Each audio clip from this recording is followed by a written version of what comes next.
Good evening, golf fans. Welcome back to the FanTeam Golf DFS show. I have returned from my 1 week hiatus from the football. You held the fort very well, though, fellas.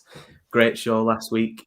Thanks again as well to Tom for filling in. He had some big boots to fill. So familiar faces on the screen joining me in the clubhouse again, propping up the bar. We've got Mr. Ferguson, Mr. Humphrey. How are we doing, fellas? I'm good, mate. I'm disappointed you didn't refer to Mark as Old Spice, but yeah, I'm good. I did think that today. I thought this is old news, though, isn't it? What should I go with? And I was like, yeah. Well, it is old news now, Matt. Yeah. But so is Old Spice. To be fair, Jack is clinging on desperately. Yeah, it's my turn in 2 weeks, so you'll be all right. Yeah, he's trying to make it catch on, and nobody else wants to use it. So. I think you're back on next week, actually, Jack, and then I'm on the week after again. So there's your opportunity. Yes. Yep. This past weekend, we had a good week, a good tournament for us all, I think is fair to say. And anyone that is a listener or viewer to the show each week now will know that we build lineups, and we're on a bit of a streak. It is 3 weeks, is it now, in a row? We've had a cash-in lineup. We had 2 last week. Well, yeah, two last week. So the streak is very much alive. 3 weeks in a row. But in terms of our own personal gains last week, I know I had a good week. I think I finished with around net profit of about 120, which I was more than happy with. How did we get on over the weekend, fellas? Well, I'm asking this question rhetorically. I know how you got on, but let the listeners know. Humble brag. Go on, Mark. I'll let you brag first. Yeah, same as you, Nick. I had a really good weekend all over the internet, and that lineup we both played, which was like fantastic. It was a 5 of 6 lineup, and it got into the top 10 in the main event. There was another lineup, I think came fourth, which had a 5 out of 6 because it was a low scoring fantasy event. The positional places made up a bigger percentage of people's scores, so I think that's why the 5 or 6s did so well. We've talked about that on previous weeks when you've had these tough tournaments the last couple of weeks.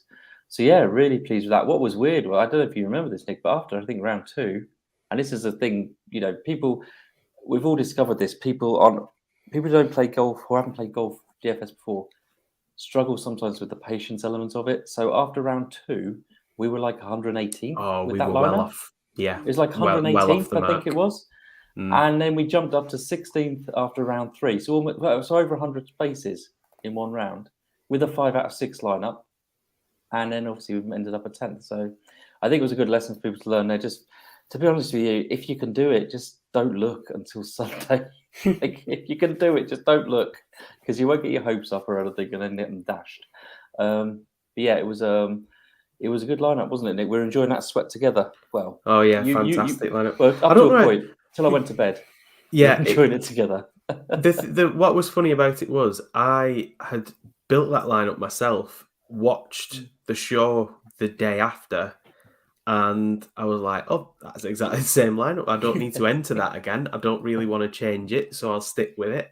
We're entering one of the pod lineups in the main entry usually, and the week before I'd forgotten, but this past week I thought, right, well, I'll enter the pod lineups. I think you built 3. I'll put them in the mini, but that one was in the main, and I'm glad I stuck with it because great lineup. And like you said, Mark, when it came to the cut, I was like 5 out of 6. Well, it's got a chance of cashing, but probably not going to be any sort of large return. But when you actually look through, and you bang on with the patience element, when you look through the pages after day 2 and look at the holes remaining, there's so many that don't have 6 out of 6. It's hard to get 6 out of 6 through the cut because there's always someone that you're expecting is going to loot list, for example.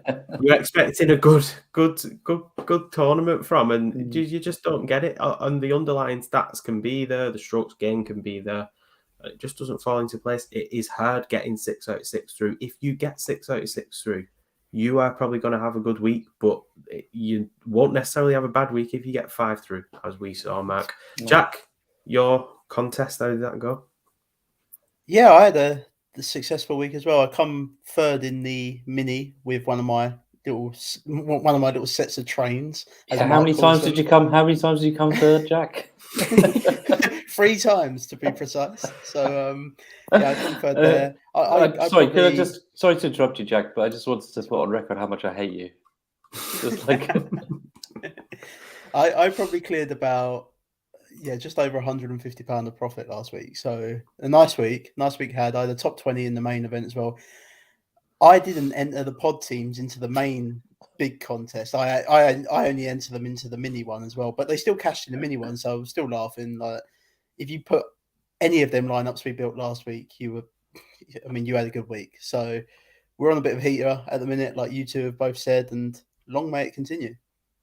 So another thing quickly to say to people if they've not done this before, when we build these lines, we're building 3 different types of lineup.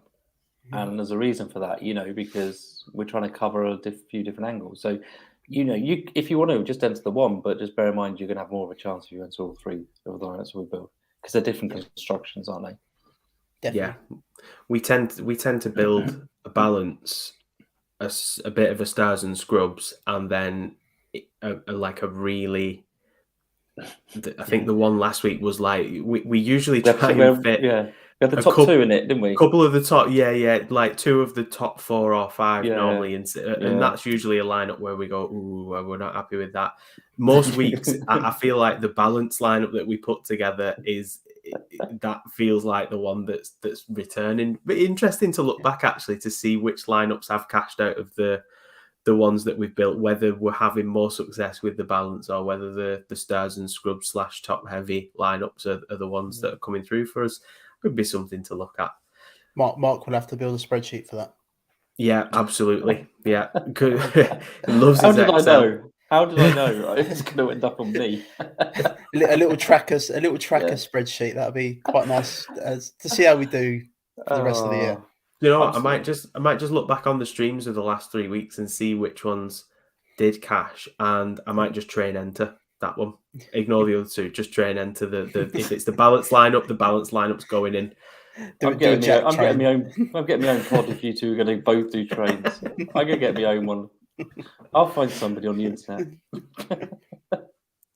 We have a very exciting week ahead of us, but before we get to some of the hype around the contest this week, big exciting news. If you didn't catch it on Twitter today, there has been a little bit of an announcement, Jack.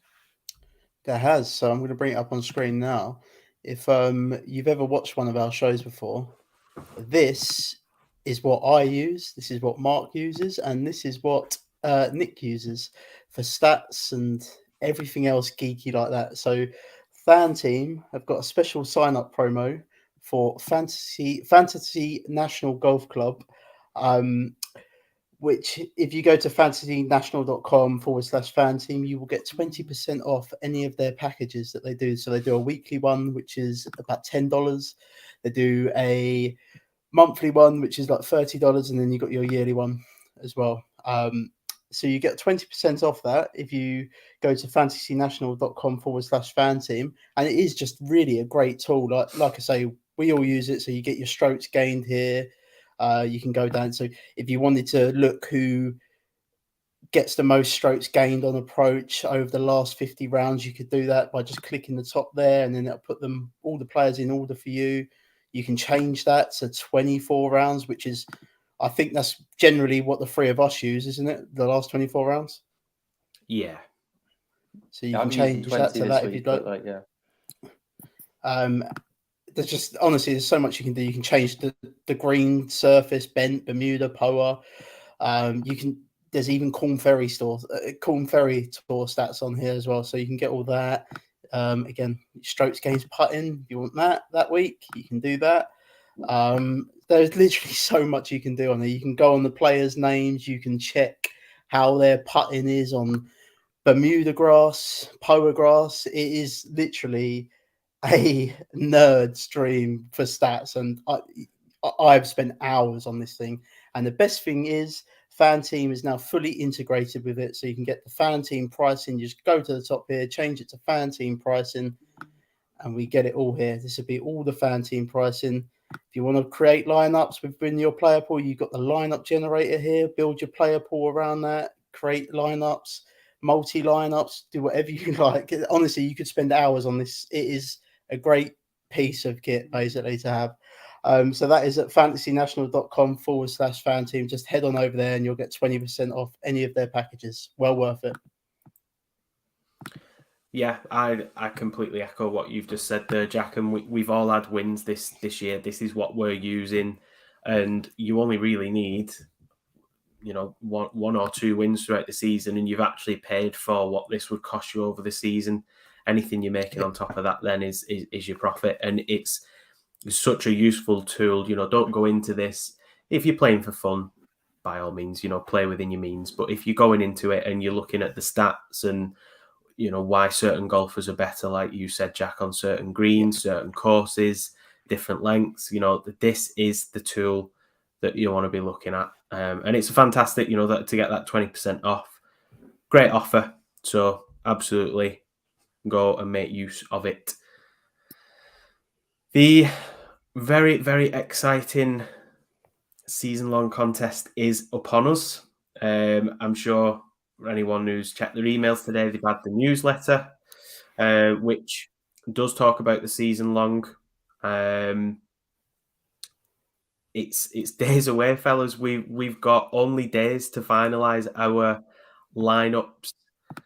I'm super, super excited. And if you haven't already, just a little plug for Lost Forwards. Jack, you were on there was it Friday last week?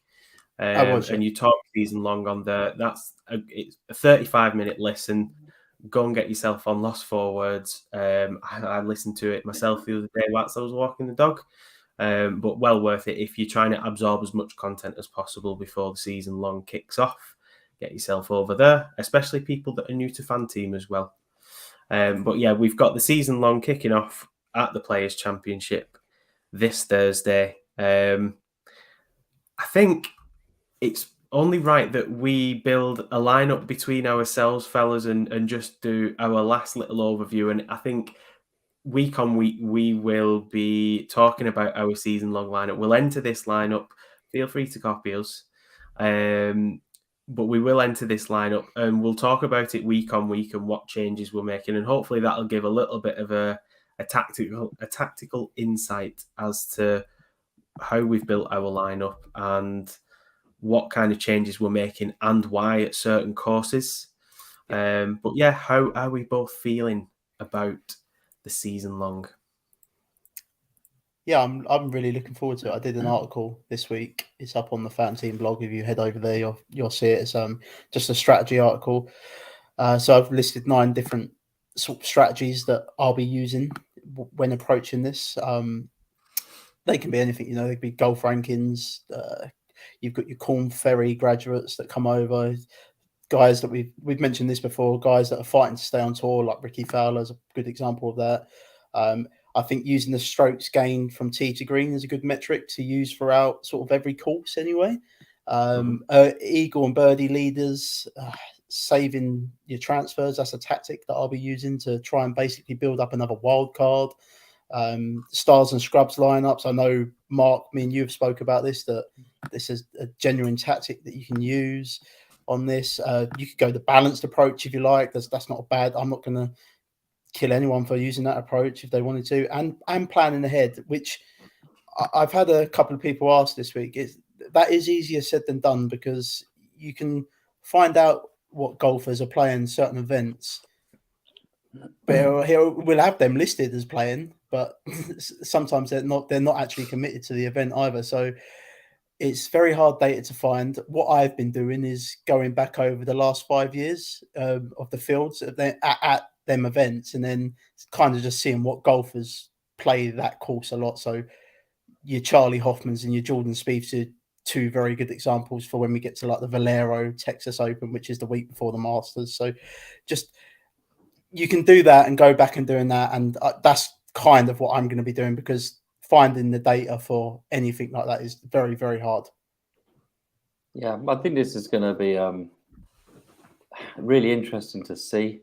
how hard or easy it is to get 6 out of 6 playing every week.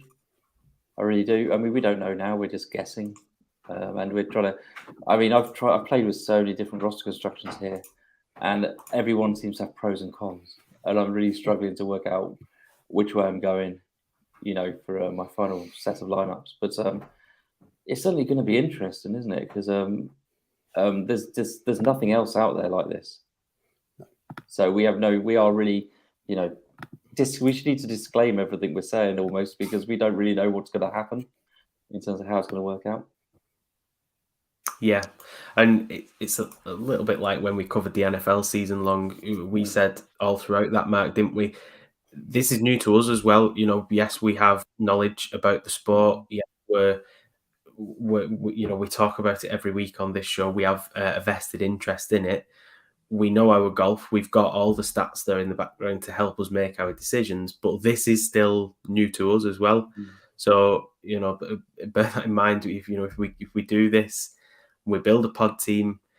There's no guarantees that this pod team's even going to cash. I would like to think it will, but it's new to us. It's a new format, like you said, Mark. There's nothing else really that's out there.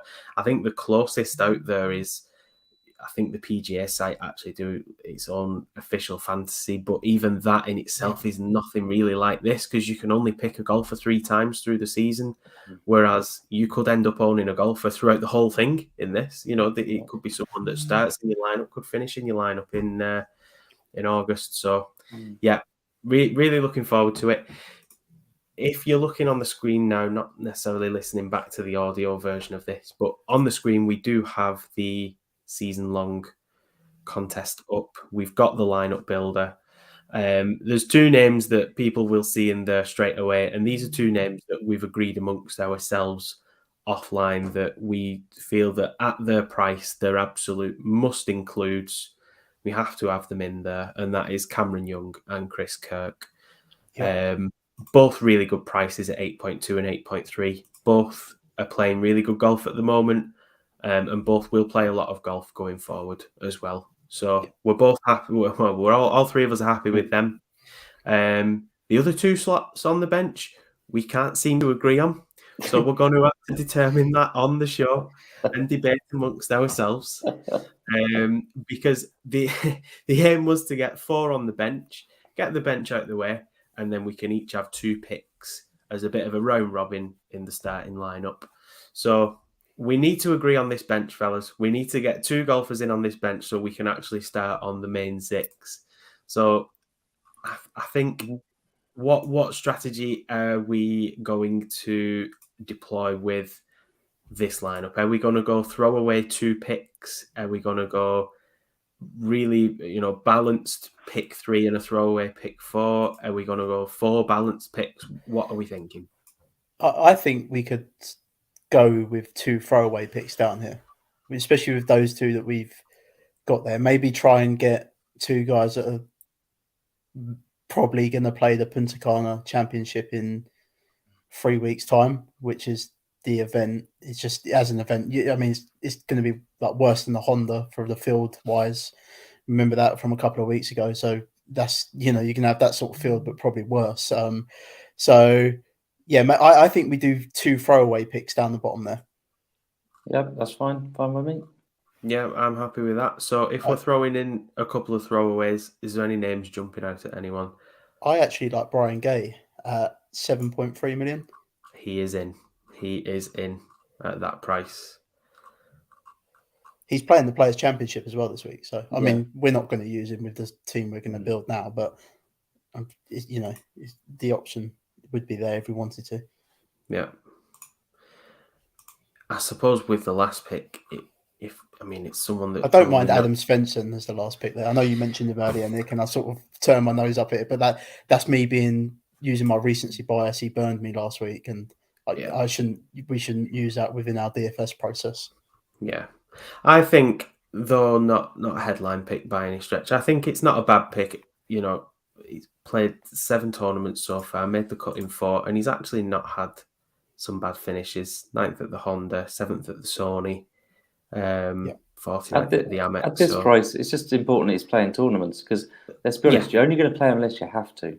Yeah, That's the thing. This is the thing we've got to get our head around as well. You're not going to have 10 players which are going to be good to pick from each, or you want to play. Let's put it that way. To be honest with you, there'll be some tournaments where your top 6, you're going to be like, well, I wouldn't play them in a DFS lineup. Yeah. You know, so I think we just, if saving the money there, how much have we got left now to spend? We have 68.8, which you are the mathematician of us, Mark. But quick maths shows us we've got just over 11.4 per player throughout the rest of this lineup. So we've got our 4 bench guys, 2 of which I think could be positive contributors and potential underdogs in this lineup as well. But we've got 6 picks now. We're going to go 2 each. We've not decided on the order. No. We're not going to do rock, paper, scissors to determine or anything like that. There's going to be no coins flipped. So I am just going to say, Jack, kick us off with the first This is easy. Pick. This is so easy for me. Patrick Cantlay. I know he's 13.6 million, and I know he's eating up a little bit of salary, but I will adjust that for my next pick when we get down to it. But it's an easy pick for me. He's just a golfer in form. He's playing so well at the minute. I actually really fancy him this week for the Players' Championship as well. Good pick. Can't argue with that. Cannot argue with that.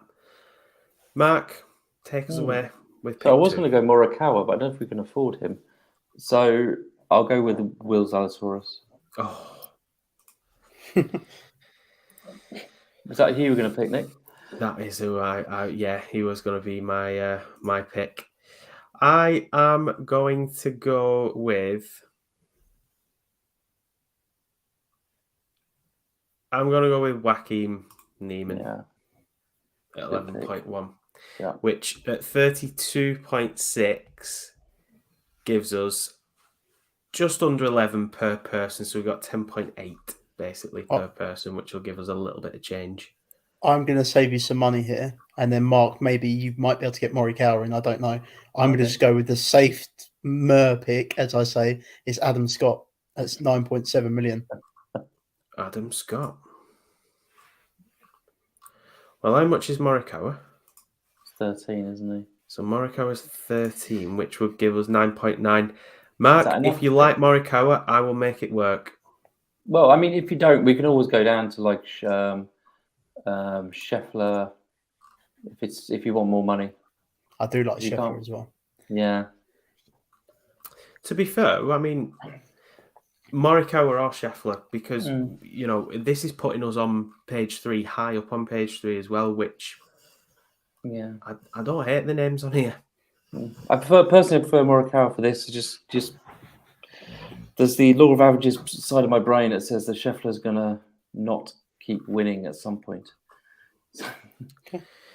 I am not going to burn us, so I think we can ignore Luke List. Oh, I'm so looking forward to it. Yeah, I am going to go Russell Henley at 9.8. Okay.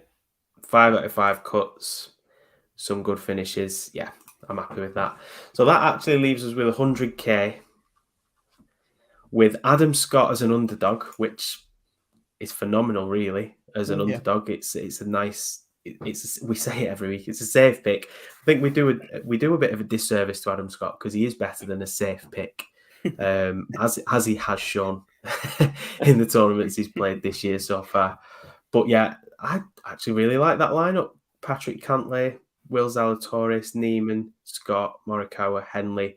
That starting 6 is balanced with a sprinkling of 2 of the top guys. Zalatoris, one of the best guys not to win a major so far, in my opinion. Niemann's in great form. Scott and Henley are both playing good golf. And we've got a bench that could contribute and he's going to play a lot of golf. So I like that lineup, fellas. And I think what we do now week on week is we come back to the lineup, we review how we're doing, we look at the courses ahead, and we decide on our changes from there, and we decide as a trio whether we bank transfers, whether we bring players in.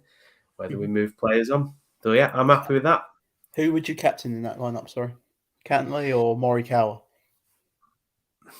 Or would you captain Zalatoris? There's three options there, isn't there?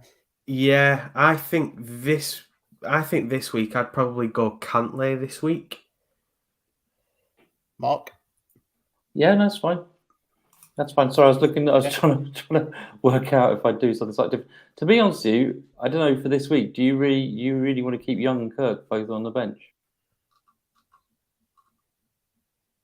Who would you take out then? Probably Adam Scott. Okay. But don't if you two don't agree with that, then that'll be 2v1. I just think Adam Scott's playing quite well at the minute. So better. I know the others are playing well as well. Adam Scott's obviously played he's played TPC Sawgrass quite a few times. So for me, I would leave it as it is. But I can see your thinking behind it. Yeah. I think there's a case for either Young or Kirk to start this week. To be fair, but no, fine. We'll leave it as it. Leave it as it is. It's just I've just entered. There's a part of me that says it doesn't. That we've only got that 6 because they're the most expensive, and as we know, the pricing for this was done before Young and Kirk really started scoring. So yeah, but we'll see. Prices don't change either throughout the whole time. No, which is great. I mean, Young and Kirk will be on 100% of teams by week 3, I should think. Yeah. So yeah, there's our season-long team. Can't wait to see how this goes. But with the season long in the bag, and you've still got time to enter, don't forget it does start this week at the Players. So get your lineup in before Thursday when the Players Championship kicks off. But that is the next order of play, fellas. We need to move on to the Players Championship, which is our main event this week. Often referred to, as you've mentioned in the past, Jack, as the unofficial 5th major, shall we call it? But what a packed field we have in this event this week at TPC Sawgrass. Tell us a little bit about the course, Jack. Certainly, mate. And like you say, it will be a packed event. All the world's best are here, except Bryson, who's withdrawn with his injury still, so he's still out. But it's a par 72. It's 7,256 yards long. Not the longest par 72 in the world, but it is extremely tough.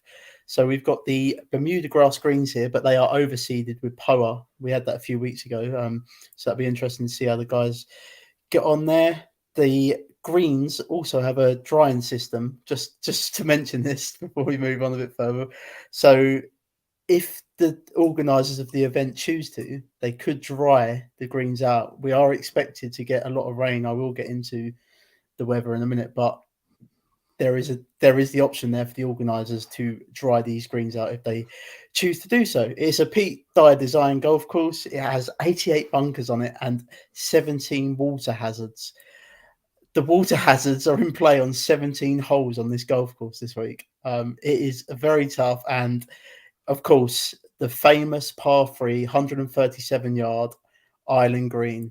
It's all over water. The greens here are very small as well and fast, so it's hard to keep it on that thing as well sometimes, as we've seen in the past. So we'll see how the guys do this year. I remember Sergio a couple of years ago hitting a couple of balls in the water there. Didn't have the best of the time, sort of costing the tournament by the end there. But the hardest hole is the 18th hole. 24.7% of bogeys are made on that hole. It's a par 4 at 462 yards long. I will say that about the par 4s this week. They are really long, a lot of these par 4s. That 18th hole also has just water all the way down the left side of it. So if you go left at all on that hole, you're finding water. That's it. The easiest hole is the 16th, which is interesting because right in the middle of the hardest hole, and the easiest hole is that 17th hole, the island green. But the easiest hole is the 16th. It gives up about 44.4% of birdies to the field. It's a par 5 at 523 yards long.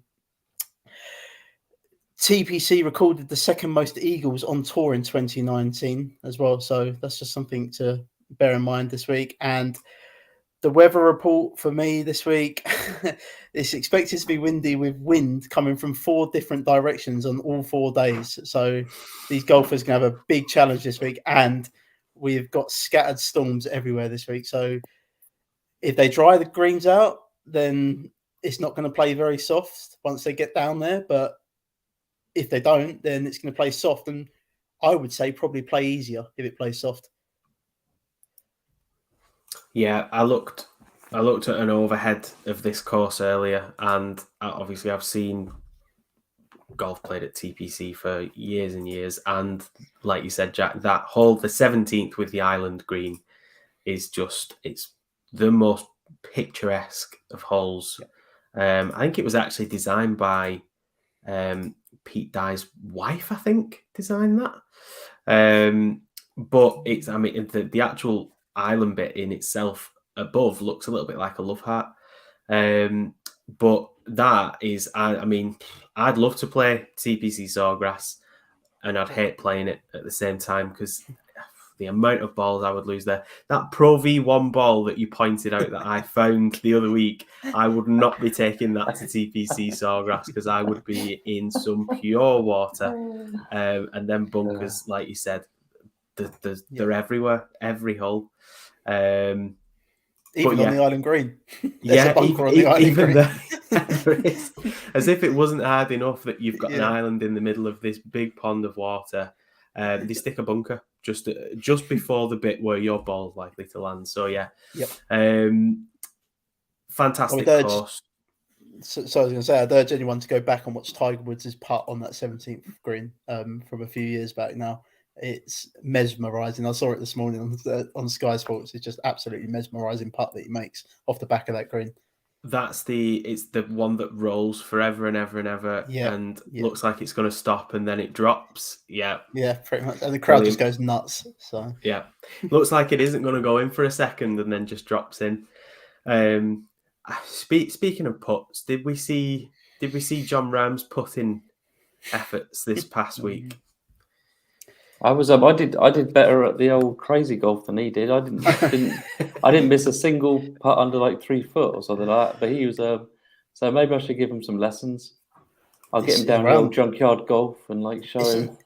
It's all around the green that you want to worry with John Rahm at the minute. I'm not so worried about the putting. It's around the green. Yeah, I feel that's one of those that if you guys did it, you'd be like looking around, see if anybody watched, and then just go line up as if you was taking it. You know.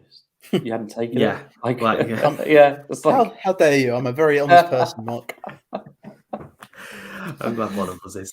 I'd have been like that, Mark. I'd have been like, nobody saw. That doesn't need to be a 1. What I love is the reaction when stuff like that happens, where they just sort of like look down at the club head and they're like it was the club that caused that to happen. Actually, golfers are just humans, and they do make mistakes like the rest of us. They just don't lose as many balls as the rest of us. In terms of key stats this week, you mentioned interestingly about the Eagles, Jack, and that was one of the things that I had on my list was, 4 par 5s this week. Par 5 scoring is creeping into my thoughts this week. I think it's going to be a similar story to what we've seen on previous courses, but what are your key metrics this week? Mark? Okay, I've gone very standard, really. It's simple. I'm using basically all of the usual strokes gained, approach off the tee, a little bit of around the green, some putting, 125 yards to 175 yards. So I think it's kind of, I probably haven't tailored it as much as I have any other one. You could use a model like this, I think, for a lot of courses to give you a baseline. And also the other thing about it is because it's a major, for want of a better phrase, the stats aren't as important to me as have been in previous weeks, I would say. I think previous records, and of course, and also just general experience and players who do well in big tournaments as well. I've got similar to you, Nick. Strokes gained approach. That's my sort of key stat for the week. I'll be taking a good look at that. Then again, strokes gained on par fives, like the eagles and birdies that I made there. And then I am going to take another look at strokes gained putting again, because that sort of pops up in the model. I won't. It's not massively in my thinking, but just at the back of my mind, I'll have a little bit of that in my mind. So yeah, that's what I'll be looking at, and yeah, I'm looking forward to it. Like you say, Mark, it's going to be a great event. Yeah, I think some of the fairways this week look, despite the water and the hazards, some of the fairways this week look easier to hit. When you looked at some of the fairways last week, some of those were super narrow fairways, like a narrow corridor to get the ball down. And there is some long holes this week, but I don't think, again, we feel like we barely ever seem to touch on driving distance with courses thus far this year. But I'm not really looking at it again this week. But what I am looking at is those sort of like those good longer iron players, the accurate iron players, which I'm sure will come out in the picks when we do discuss. I've seen Tiger win around this golf course just using an iron off the tee.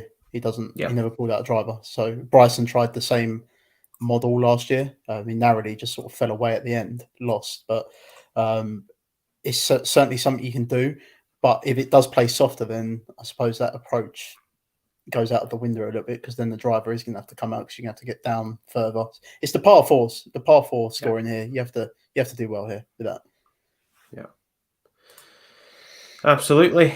Let's get into the lineup build then, fellas. So the best of the best are here this week. Like you mentioned, Jack, in your overview. Packed field. John Rahm, Rory Mcilroy, Colin Morikawa, Justin Thomas, Victor Hovland. Our top five, and rounding us out actually in the 20 million plus, is Patrick Cantlay back again this week. Before we move on to anyone else on this first page, who out of the top six guys there, 20 plus, is at the top of your list, Mark? Justin Thomas for me. He's number one in my model. He's been top 20 in his last 8, which is pretty consistent, I would say. And other than Farmers, he's been very good, tee to green. And he's last year's winners as well, which I think maybe put some people off, possibly. And because there is some silly stats about at this particular championship about people winning not making the top 10 or something over a certain amount of time. But I just think he's too consistent to not be up there by the end of it.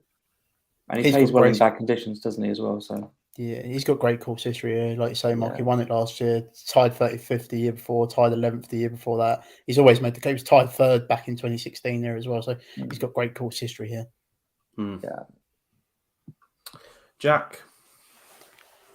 Yeah, similar to Mark, Justin Thomas was my favourite sort of player at the top there, unsurprisingly. But I again, Patrick Cantlay, I just, the guy's in so much form at the minute, and he's strokes gained approach. All right, he's there in the last 24 rounds. He's 58th.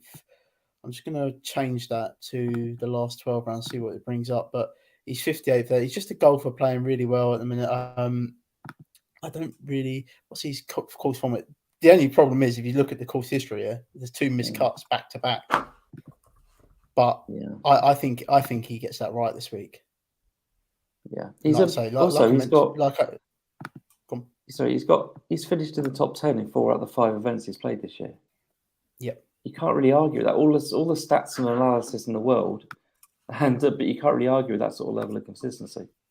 Yeah. No. I don't have any interest in John Rahm. He's too expensive, and like I say, the amount of strokes he's losing around the green, he's like 123rd in the field here, losing strokes around the green. I just, off the tee, number 1, strokes gained on approach, number 2. But it's when he gets to that green, just something happens. And like I've mentioned with these greens this week, they're lightning fast, they're small. I can't pay up at that price for him. He is creeping down though, I've noticed, with the pricing. Yeah. Rory Mcilroy. I know we say that we always say that if he could put 4 rounds together, he'd have so many more majors under his belt. 21.8. Is there any interest there this week? And I say that because you mentioned about course history, and Rory Mcilroy is a former winner here in 2019, and has a raft of top 10s under his belt here as well. Any Does interest? have 2 missed cuts there though, either He side does. of that win. He does. Again, I multi-enter, so you'd be open with people. Of course, I will have exposure to him. If I was only building one lineup, no, no. I mean, we saw what Rory done last week. It's just a prime example. He just blows up on one day and just has one of them absolutely awful rounds that he has. And like you say, Nick, if he could just play for 4 rounds, he would be the best golfer in the world. Like, he would win so many tournaments, and he just can't. There's something up with him. I don't know what it is. If golfers played over 3 days, he'd be the best golfer in the world. Simple as. Yeah. He's 4th in my course fit model, Rory, so he'll definitely be in my pool. But as Jack said, if you're only playing one lineup, I wouldn't play. Yeah. I see Maury Cow's getting a lot of hype this week, isn't he? Just before we move on. I know you liked him, Mark, this week. Yeah, well, I just like him generally. He's definitely projected to be one of the higher owned players in the top 5.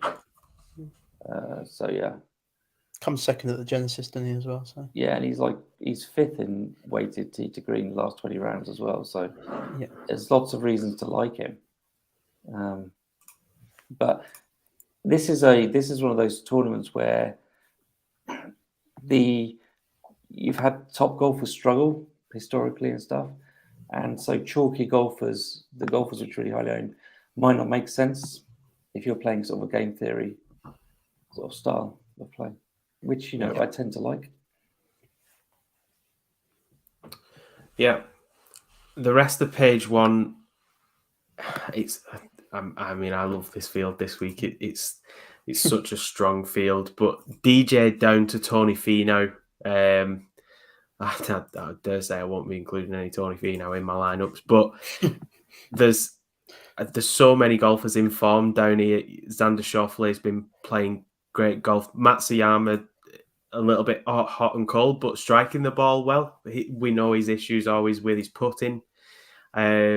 Scotty Scheffler coming off that win this past week as well. Spieth, Zalatoris. This is, who stays in? You talk about iron players. You want accurate iron players. Who stays in there as well? Do we have any interest? Oh, obviously, we're going to have interest. Who is our interest with at this bottom end of page 1? Don't play Jordan Spieth.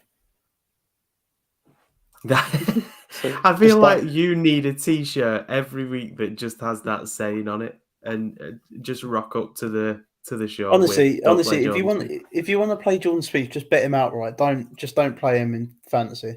Like, take the L in the fantasy, and if he wins, great. You've got the betting outright. Don't play him. He's just hasn't fixed whatever he's going through. Just please, I beg people not to play him. It's not good. But he's losing. He's 106th in this field over the last 24 rounds on strokes gained approach. To be honest, across the board on everything, his tee to green, off the tee, his approach, around the green, there's nothing really that sort of stands him out to put him in the position that he's in price-wise. I feel like he's just priced there because it's Jordan Spieth. Yep, definitely. I like Koepka down there at 17.3 million, actually. He's got good course history. I mentioned it earlier. He's never lost strokes gained putting around this golf course when he's played it. So if you can do that, we know he gets up for these big events as well. He's not really popping on the model anywhere. Like, he's sort of middle of the road all over, really. But Brooks Koepka gets up for these big events. And I just think people will see the other guys down there, like Willie Zalatoris, who I do like Willie Zalatoris this week. Probably a lot of people will go back to Scotty Scheffler. Missed the cut here last year, though. Just remember that. Is playing really well at the minute, though. So I'd understand anyone going back to him. Cam Smith, people will go to. I think Kepka will go lower owned on this page, and I think I'm going to have a heavy dose of him this week. Yeah, I've backed him outright as well because Yeah. the odds for him are just way too high for like you say, a player who gets up for big tournaments. He's not going to show high on any stat model. I can't see how you're going to get him high on a stat model. No. But you just have to give him a wild card play, as it were. Got good course history here as well. Has always made the cut every time he's played it. He didn't play it last year, so we've got no stats there. But just I just like it. He's got his best finish here was tied 11th back in 2018, actually, and that is just something important to remember. I didn't actually say that when I was breaking down the course, that this tournament used to be played in May. And that was right up to about 2018, 2019. I can't remember the year they changed it, but they've moved 2019 it they did in March. Yeah, so they've moved it forward to 2019 to March. So obviously the course plays a lot different in May than what it does in March. Just something to bear in mind when you go back looking at previous form here. Yeah. I love Scheffler again this week. Oh, really yeah, like I wouldn't. Yeah. He's number 2 in my model. Yeah, really like what I saw from Scheffler last week. And happy to go back there again this week. Every aspect of his game is strong at the moment. He doesn't seem like he's really losing any strokes anywhere. So, yeah, very happy again to go back to Scheffler there. 18.7 as well. I think you can build a really strong lineup with a couple of these guys down at this. You could build potentially the lineup that actually cashed at 10th for us last week, Mark, had Scheffler and Zalatoris, I think, as the headline players. So you could build another lineup there and switch your captaincy round, enter it twice maybe. Scotty Scheffler I really like again this week at 18.7. I just wanted to have a quick shout out for Daniel Berger, who's number 6 in my model here. I think he's another player who definitely should be in most people's pools. Yeah. He's ranked 6th tee to green in this field this week. We've said it before I think what lets him down a little bit, of course, is his putting. Yep. But we've said it before that's not always... It's not always like something that you can sort of hang your hat on and say, strokes game putting wise. A prime example being Hideki Matsuyama this year has won on tour, and his putting at the time, if you'd have just solely looked at strokes game putting, you wouldn't have played him. 100% you wouldn't have played him. And we even said ourselves that we had no interest in him the week that he won. So I think everything else that you're looking at that we've mentioned around the green, he's approached, Daniel Berger ticks those boxes. So don't hate that, Mark. And also, putting is the most volatile of the stats, isn't it? So, Yeah. You can say the same thing about Zalatoris, can't you? He loses tons of strokes putting. So yeah, absolutely. Joaquim Niemann's another one. Joaquim Niemann, who we're going to come to on this next page, right at the top, kicking us off. Niemann, Sungjae Im. Again, another disappointing week for Sungjae. Billy Horschel came very close, and he had a putt to pull level on the last, but it was a long one, albeit. Adam Scott, Shane Lowry, Sam Burns, Tyrrell Hatton. No club snapped last week, and actually had a really good round. Did Tyrrell put himself right in the mix on the last day? So, top half of page 2, fellas. Talk me through your picks. I really like Shane Lowry this week again. Seems like the perfect sort of setup, this golf course for Shane Lowry. Ranks 15th in the last 24 rounds with strokes gained on approach. History here, he was 8th last year. Obviously, he missed a cut the year before that, tied 46th. So he has got a couple of missed cuts here and just sort of lower end finishes, but he come 8th last year.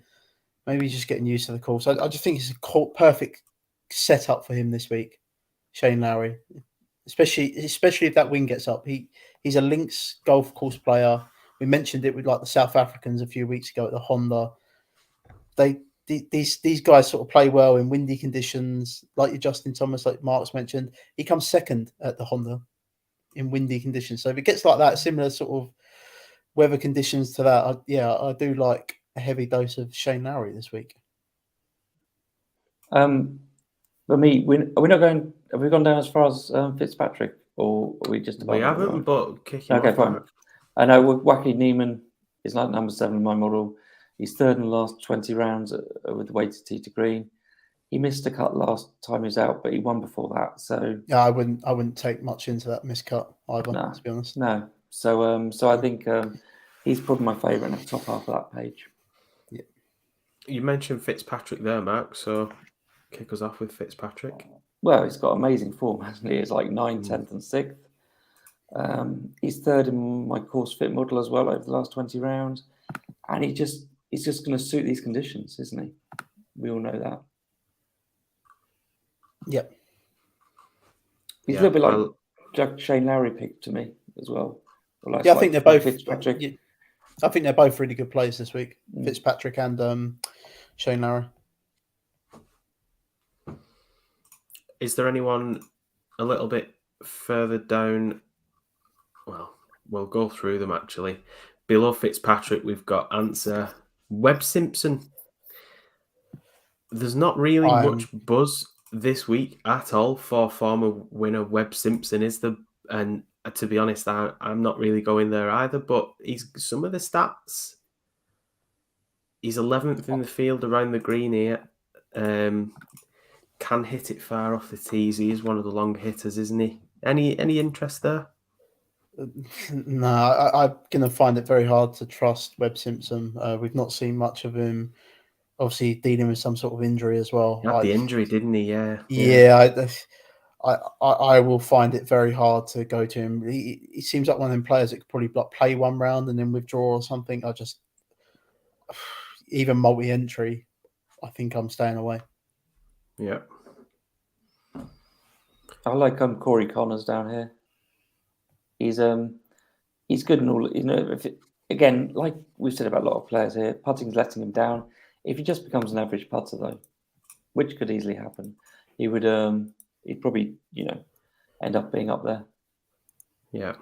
I like his Paul price. Casey's an interesting one down there as well. I mean, he had a really terrible end last week, didn't he? But he ranks 11th over the last 24 rounds in strokes gained on approach.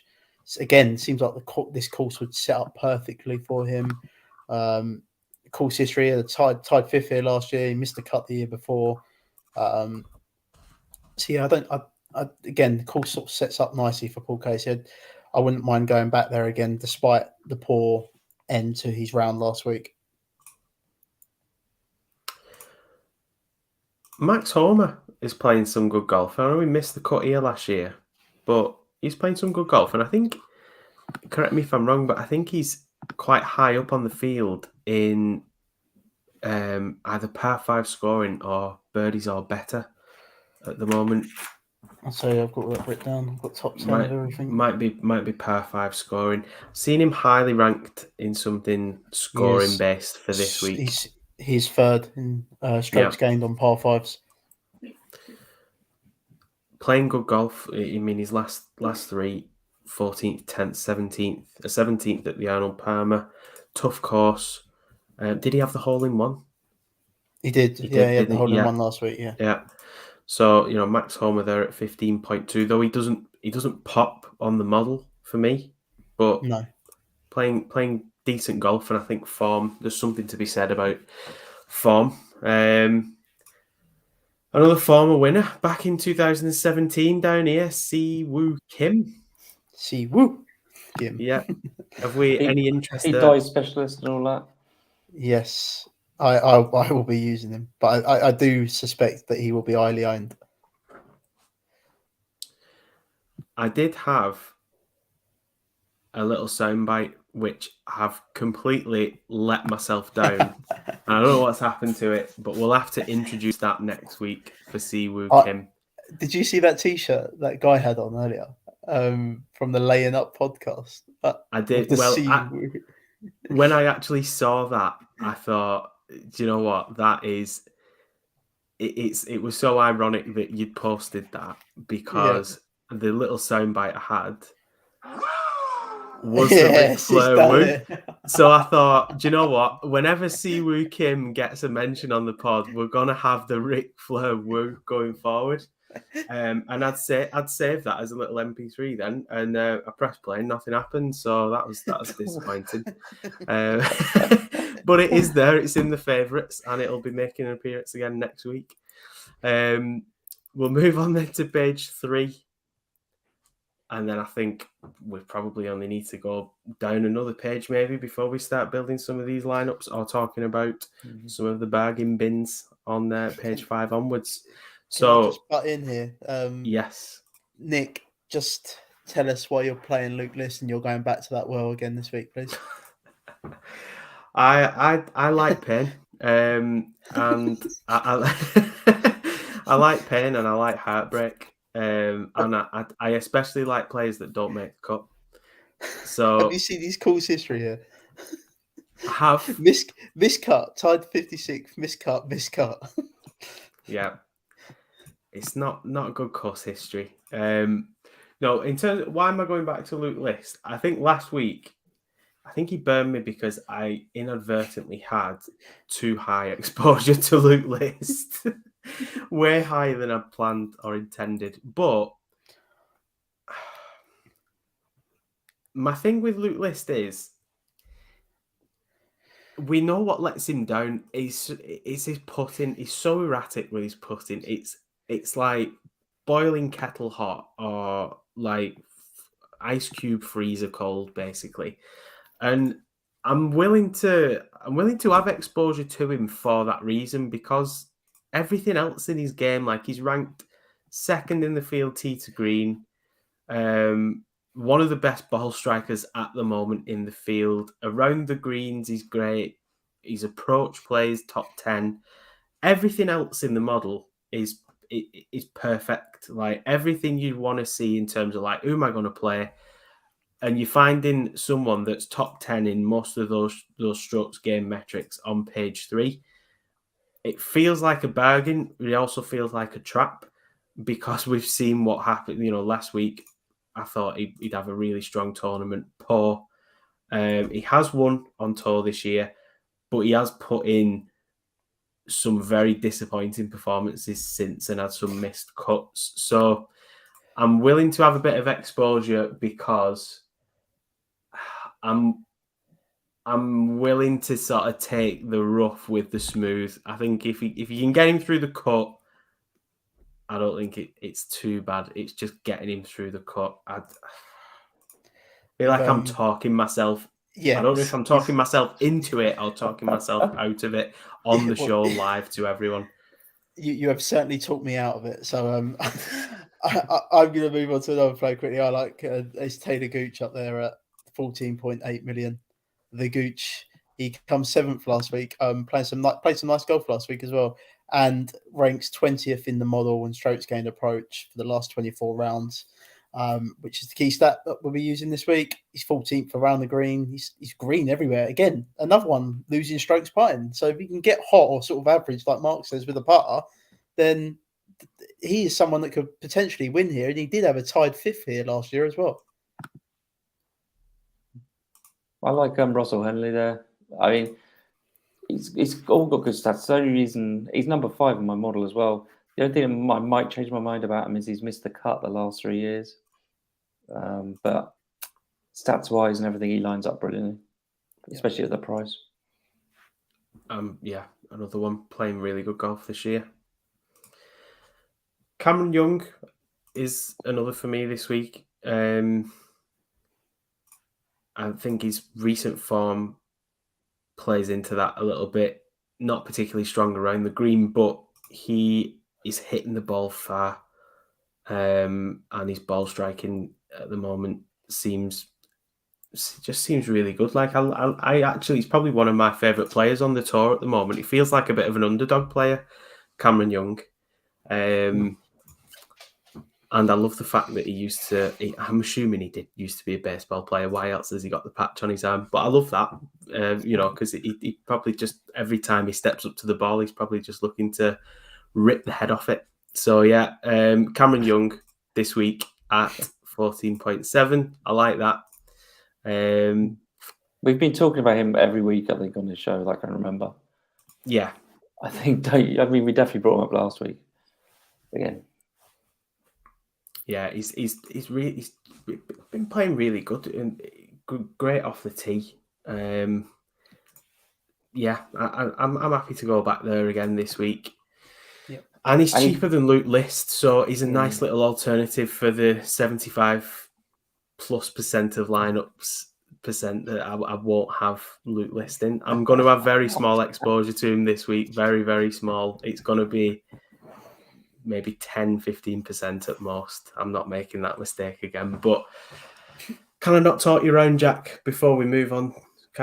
Is there no way I can convince you on Luke List at all? Is there any stat I can throw at you that would convince you on Luke List?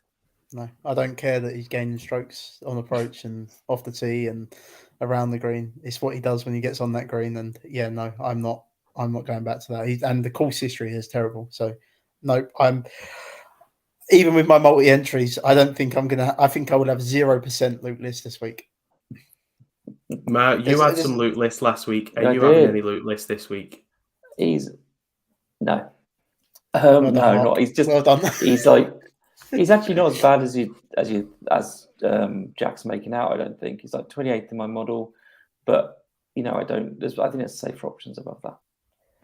There's more safer options on page 4. You've got Alex Norin at 14.2 million, Chris Kirk at 14.2 million, Keegan Bradley, who just makes cut after cut, plays really well here normally as well at 14.2 million, and my boy Lanto Griffin at 14.2 million. I'd rather play all of those guys over Luke List. Isn't Luke List what Keegan Bradley used to be? To be fair, Keegan Bradley, I've just checked his stats on putting. Yeah, another one, losing loads of strokes on the putting surface, but is 28th in the field on strokes gained approach over the last 24 rounds. As we're on page 4, I quite like Tom Hoge as well this week. Yeah, 14th in my model. Yeah, he missed the cut last week, didn't he? 8th on approach, 20th tee to green. I like that. Oh no, he did make the cut last week. 32nd. Yeah, I don't hate Tom Hoge. I think this week you can feel pretty happy about your underdog play. If you've got Cam Young say as an underdog or one of those others that we've mentioned on that page there, I think you'll be pretty happy. Chris Kirk as an underdog just seems like a steal, doesn't it? The way he's been playing. Yep. We've talked about Killer Keith in previous weeks. Any interest there this week? I would rather just play the guys below him. He didn't have the best week last week, did he, Keith Mitchell? I think he made the cut on the number, didn't he, if I'm correct? Yeah, I think he did, yeah. So, the 4 guys that I mentioned that I'd rather play over Luke List, I'd rather play all of those over Keith Mitchell, personally. Former Green Jacket win Bubba Watson at 14.2. Crazy. But no, I'm with you, Jack. I'm not. I'm off Bubba this week, but he's made plenty cuts here, but his course history's poor. But it's just like it's like a fall from grace. He's on the Ricky Fowler trajectory. He is great. If you don't watch golf, just go and watch some clips of Bubba Watson. He's great to watch, but if you're trying to play fantasy with him, then I highly recommend not watching because of some of the shot shapes that he comes up with sometimes and some of the things that he does. But yeah, he's great fun to watch if you're not playing him in fantasy. Before we go into lineup builds, was there anyone page 5 and beyond that you just wanted to give a special mention to before we go into a lineup? It's not special. I think Mito will be popular this week, sort of pops up in the models a bit, but I don't even think you need to go that low personally. No. So let's kick off then. So Jack, I know you like Patrick Cantlay. You both like Justin Thomas. So I think we'll kick off with a top-heavy lineup. We'll see what we can build here with Justin Thomas and Patrick Cantlay. Okay. 58. Might have to go down to Mito here. Yeah. Should we get Kirk and or one of the others in there? Yeah, Kirk and Bradley. Bradley's just making cut after cut, isn't he? Mm. Or would you have someone else in mind, Mark? No, I think that's fine. I just think it comes down to personal preference, doesn't it? That sort of stage. Down there, they're all got a case for them, haven't they? I mean, Norin's got a case, hasn't he? Fifth last week. Fifth at the Honda, sorry, the other week. Yeah, well, I if think, we're doing... I prefer Bradley to him, but... yeah, okay. Bradley's ninth on my model, so... All right, Bradley and Kirk. See what So we've got 15.2 with 2 spaces to fill. So we can either go a little bit lower and then a bit higher on page 2, or we can go to lower end ones from page 2. Could we not? What about Homer and Connors? I know Mark liked Connors, didn't he? So, what does that leave us with? Well, he's with 200k if we go Homer and Connors. I don't hate that because it'd only get you up to answer anyway, wouldn't it? Yeah, and that gives an underdog of Kirk. That, I think, is one of those lineups where if you were entering it, you'd probably enter it twice with JT as captain in one and then Cantlay as captain in the other. I'm about to do that. Yeah, that's quite like that lineup, actually. Some of the top-heavy lineups that we've built in previous weeks have felt very stars and scrubs, where the scrubs have been, quite scrubs. But, to have Chris Kirk as an underdog this week, he was in the mix last week. Definitely. Yeah, I still think we're gonna prefer our balanced lineup this week. Yeah. Doesn't mean Let's have a look. Let's have a look at a balanced lineup then. So I think we all liked Willie Zalatoris this week. Yep. Every week. Yeah, every week. I quite like Daniel Berger as well. I know Mark liked him. Yeah, he's number 6 in my model. I liked him as well. Throw in a bit of Daniel Berger because I feel like he's not been in many of our lineups in previous weeks. So that gives us 64.3 across 4 golfers. So we've got 16. What about Fitzpatrick on page 2? Yeah. So if we go Fitzpatrick, Lowry as well. What about Waku Neiman if we're going to stay around that price? Am I the only one who likes Neiman? Or? I don't mind it, but I think I'd prefer to play Lowry. But yeah, it's fine. We go Neiman. You can play Lowry as well, I think, can't you? Yeah, to be fair, Lowry can go in as well. And then we're just looking... No, I don't like that because it gives us answer then. In that pool again. Looking at that same bit again. Take out Neiman then. Unless... Let's see if we got at the top. We liked Russell Henley, didn't we? So if we went Henley... Yeah. You could go Henley at 15 or even drop down to Gooch. What does that give us? Oh, it's still only... You can get Lowry now. Yeah, you can fit Lowry in there with Henley with 500k left over. So you got Neiman in there as well, have you still? Yeah. That's got Neiman and Lowry. And Fitzpatrick. Yeah. And Henley's your underdog, yeah? Yeah. Yeah. That's let's have a look. Let's have a look at that third page just a little bit lower down to see. Well, there isn't. I mean, there's Cameron Young there at 14.7, but it doesn't really free up that. I was just wondering if there was a way that it would free up enough to get us back onto the bottom end of page 1 to maybe look at Koepka, but it doesn't. No, I quite like that as a balanced build. It wasn't very bad. It wouldn't be very balanced though. Then. Yeah. Who would you get? I'd Captain Berger in that personally. Actually, I'd probably enter it twice in Captain Berger 1, Captain Zalatoris. Zalatoris in the other. Yeah, I probably would do the same, to be fair, in that. I actually would put. I'd do a Neiman captain in as well because he's 7th and so stuff. We're entering this one 3 times. I could play that this is 5 3 times. times. I could play that 5 times. So for the listeners, who would you captain? Just for the listeners. A burger for me. Right.